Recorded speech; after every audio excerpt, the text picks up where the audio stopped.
Portugal versus Colombia മത്സരം ഒരു 0-0 ഡ്രോയിലാണ് അവസാനിച്ചത്. മത്സരത്തിൽ ക്രിസ്ത്യാനെ പോലത്തെ, ഹാമിഷ് റോഡ്രിഗസിനെ പോലത്തെ, ലൂയിസ് ദിയാസിനെ പോലത്തെ മികച്ച അറ്റാക്കേഴ്സ് ഉണ്ടെങ്കിൽ കൂടി മത്സരത്തിൽ ഒരു ഗോൾ സ്കോർ ചെയ്യാൻ ഇരുവർക്കും സാധിച്ചിരുന്നില്ല. ഇരുവരുടെയും വേൾഡ് കപ്പ് ഗ്രൂപ്പ് സ്റ്റേജിലെ അവസാന മത്സരമാണ്. മാത്രമല്ല ഇരുവരും വേൾഡ് കപ്പിന്റെ റൗണ്ട് ഓഫ് 32 യോഗ്യത നേടിയതുമാണ്. പിന്നെ എന്തുകൊണ്ടാണ് ഈ മത്സരം ഇത്ര സ്പെഷ്യൽ ആകുന്നത്, ഇത്ര ഇമ്പോർട്ടൻ്റ് ആയിട്ട് നിർണായകമായിട്ടുള്ള ഒരു മാച്ചായിട്ട് മാറുന്നത് എങ്ങനെയാണ്? അത് പോർച്ചുഗലിനെ സംബന്ധിച്ചാണ്. പോർച്ചുഗലിനെ സംബന്ധിച്ച് അവർ കൊളംബിയക്കെതിരെയുള്ള മത്സരം വിജയിച്ചുകൊണ്ട് ടേബിൾ ടോപ്പേഴ്സ് ആയിട്ടാണ് വേൾഡ് കപ്പിന്റെ റൗണ്ട് ഓഫ് 32 യോഗ്യത നേടുന്നതെങ്കിൽ അവർ നേടാൻ പോകുന്ന ടീമുകൾ താരതമ്യേന അവരെക്കാൾ ദുർബലരായ ടീമുകളായിരിക്കും. ഇനി കൊളംബിയക്കെതിരെ അവർ പരാജയപ്പെട്ടുകൊണ്ട് ഒരു സമനിലയായിക്കൊണ്ട് ഗ്രൂപ്പിൽ റണ്ണറപ്പ് ആയിട്ടാണ് അവർ യോഗ്യത നേടുന്നെങ്കിൽ അവരെ കാത്തു നിൽക്കുന്നത് യൂറോപ്പിലെ ബിഗ് ടീമുകളാണ്. അപ്പോൾ എന്തുകൊണ്ടും പോർച്ചുഗലിനെ സംബന്ധിച്ച് അവർ ഒരു സേഫ് ആയിട്ടുള്ള മുന്നോട്ടുള്ള പോക്കിന് ഒരു സേഫ് ആയിട്ടുള്ള ഒരു സോൺ തിരഞ്ഞെടുക്കാൻ തന്നെയായിരിക്കും പോർച്ചുഗൽ ശ്രമിക്കുന്നുണ്ടാവുക. അത് മറ്റ് ബ്രാക്കറ്റിൽ ഉൾപ്പെടുക, അവിടെ ഗാനയെ പോലത്തെ ചെറിയ ടീമുകളെ നേരിടുക, ഇത് തന്നെയായിരിക്കും. പക്ഷേ പോർച്ചുഗൽ നിർഭാഗ്യവശാൽ കഴിഞ്ഞ മത്സരം ഒരു സമനിലയായതോടുകൂടി അവർ റൗണ്ട് ഓഫ് 32 അവർ കളിക്കാൻ പോകുന്നത് യൂറോപ്പിലെ ബിഗ് ജയൻസിനെതിരെയാണ്. ഇനി ആ അപ്പുറത്തെ ബ്രാക്കറ്റിൽ ഏതൊക്കെ ടീമുകളാണ് ഉള്ളത് നോക്കുകയാണെങ്കിലോ അവിടെ ക്രൊയേഷ്യയുണ്ട് റൗണ്ട് ഓഫ് 32. റൗണ്ട് ഓഫ് 16 അവിടെ സ്പെയിൻ ആവാനാണ് സാധ്യത കൂടുതൽ.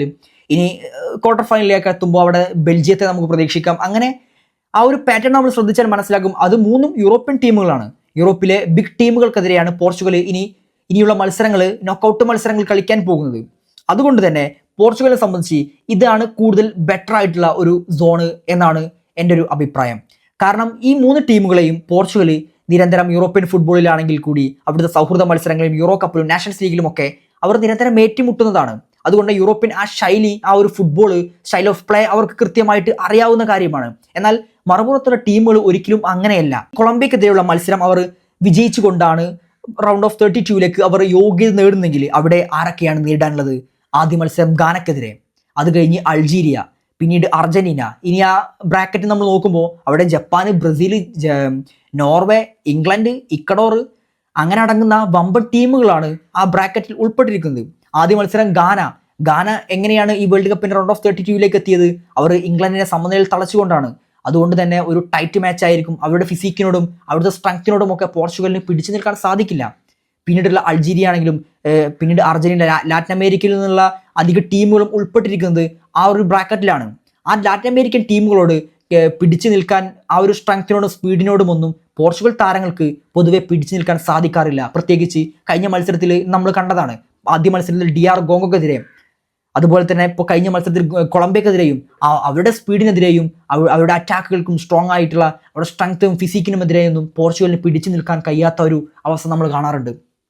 എന്നാൽ ഇപ്പോൾ ഉൾപ്പെട്ടിരിക്കുന്ന ഇപ്പോഴത്തെ ബ്രാക്കറ്റ് നോക്കുമ്പോൾ അവിടെ ക്രൊയേഷ്യയാണ്, ബെൽജിയമാണ്, സ്പെയിനാണ്. താരതമ്യേന അവരെക്കാൾ ശക്തരാണെങ്കിൽ കൂടി അവിടെ പോർച്ചുഗലിനെ കുറച്ചുകൂടി ഈസിയാക്കാനുള്ള ഏറ്റവും വലിയ പ്രധാന ഘടകം അവർ പരസ്പരം കളിച്ച് പരിചയമുള്ള യൂറോപ്യൻ ശൈലിയെക്കുറിച്ചും യൂറോപ്യൻ ടാക്ടിക്സിനെ കുറിച്ചും കൃത്യമായിട്ട് അറിയാവുന്നത് കൊണ്ട് തന്നെയാണ് ഈ മത്സരത്തിൽ, ഇനി വരാൻ പോകുന്ന മത്സരത്തിൽ പോർച്ചുഗലിന് ഒരു നേരിയ സാധ്യത നമ്മൾ കൽപ്പിക്കുന്നത്. ഒരുപക്ഷെ മറ്റേ പുറത്തുള്ള ടീമുകൾ പോർച്ചുഗലിനേക്കാൾ താരതമ്യേന ഫിഫ റാങ്കിങ്ങിലൊക്കെ താരതമ്യേന ചെറിയ സ്ഥാനത്ത് ഉള്ള ടീമാണെങ്കിൽ കൂടി അവരുടെ ഫിസിക്ക് എന്ന് പറയുന്നത്, അവരുടെ സ്റ്റൈൽ ഓഫ് പ്ലേ ഒക്കെ എന്ന് പറയുന്നത് അത് പോർച്ചുഗലിനേക്കാൾ ഒരു പടി മുൻപന്തിയിലായിരിക്കും.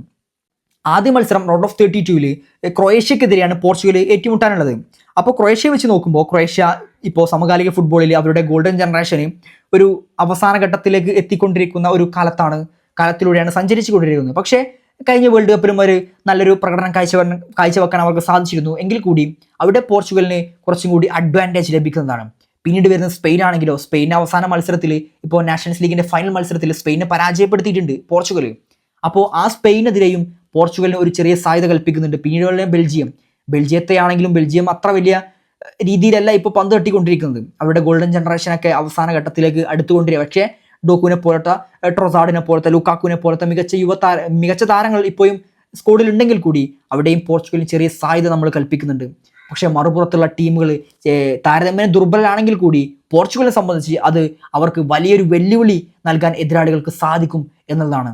പക്ഷേ ഒരു മിസ്സായിട്ടുള്ള ഒരു കാര്യം, അവിടെ നമുക്ക് അർജന്റീന പോർച്ചുഗൽ മാച്ച് നമുക്ക് കാണാൻ സാധിക്കുമായിരുന്നു. ഒരു പക്ഷേ പോർച്ചുഗൽ കൊളംബിയക്കെതിരെ കൊളംബിയയെ പരാജയപ്പെടുത്തിക്കൊണ്ടാണ് എത്തുന്നതെങ്കിൽ അവിടെ ഒരു പോർച്ചുഗൽ പോര് നമുക്ക് കാണാൻ സാധിക്കുമായിരുന്നു. അത് നമുക്ക് എന്തായാലും ഈ മത്സരത്തിന്റെ ഫൈനൽ അല്ലാതെ ഇനി കാണാൻ സാധിക്കില്ല.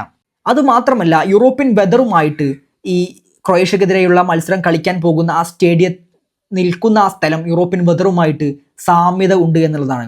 നേരിയ ചൂടിലൊക്കെ കളിച്ച് പരിചയമുള്ള ആ ഒരു വെതറിലാണ് ക്രൊയേഷ്യക്കെതിരെയുള്ള മത്സരവും പോർച്ചുഗൽ കളിക്കാൻ പോകുന്നത്. ആ ഒരു വെതറിന്റെ ആനുകൂല്യവും ചെറിയ രീതിയിൽ പോർച്ചുഗലിന് അനുകൂലമായിട്ടുള്ള ഒരു സാഹചര്യം ഒരുക്കുന്നതാണ്. പക്ഷേ ക്രൊയേഷ്യയും ഓഫ് കോഴ്സ് അവർ യൂറോപ്യൻ ടീം ആയതുകൊണ്ട് തന്നെ അവർക്കും ആ ഒരു അഡ്വാൻറ്റേജ് ലഭിക്കുന്നുണ്ട്. ഓഫ് കോഴ്സ് പോർച്ചുഗലിനും ആ ഒരു അഡ്വാൻറ്റേജ് ലഭിക്കുന്നുണ്ട്. പക്ഷേ പോർച്ചുഗലിനാണ് സ്കോഡ് വൈസ് നമ്മൾ നോക്കുമ്പോൾ വലിയ മികച്ച സ്കോഡ് ഉള്ളത് പോർച്ചുഗലിനായതുകൊണ്ട് തന്നെ നമുക്ക് സുഖമായിട്ട് വിജയിക്കാൻ ക്രൊയേഷ്യക്കെതിരെ പോർച്ചുഗലിന് സാധിക്കും എന്നതാണ് കരുതുന്നത്. അതുകൊണ്ട് തന്നെ എൻ്റെ ഒരു പേഴ്സണൽ അഭിപ്രായത്തിൽ പോർച്ചുഗൽ ആ ടൈറ്റ് ഗ്രൂപ്പിൽ ഉൾപ്പെട്ടത് പോർച്ചുഗലിനെ സംബന്ധിച്ച് ഒരു നല്ല കാര്യത്തിന് വേണ്ടി തന്നെ ആയിരിക്കും. 2016 യൂറോ കപ്പ് എടുത്ത കാര്യം ഓർമ്മയില്ലേ? 3-ാം സ്ഥാനത്ത് ടോപ്പ് 3-യിൽ ഉൾപ്പെട്ടുകൊണ്ടാണ് അവർ ആ യൂറോ കപ്പ് ഉയർത്തുന്നത്. ആ വർഷമാണ് ടോപ്പ് 3 എന്ന് പറയുന്ന ഒരു ഇതുപോലും അവിടെ UEFA കൊണ്ടുവരുന്നത്.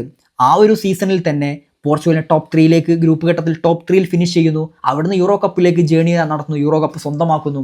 ആ ഒരു നേട്ടം സ്വന്തമാക്കിയത് ഓർമ്മയില്ലേ? അതുപോലെ തന്നെ ഇതും ഒരു നല്ലതിനായിരിക്കും പോർച്ചുഗലിനെ സംബന്ധിച്ച് നടക്കാൻ പോകുക എന്ന് തന്നെയാണ് കരുതുന്നത്.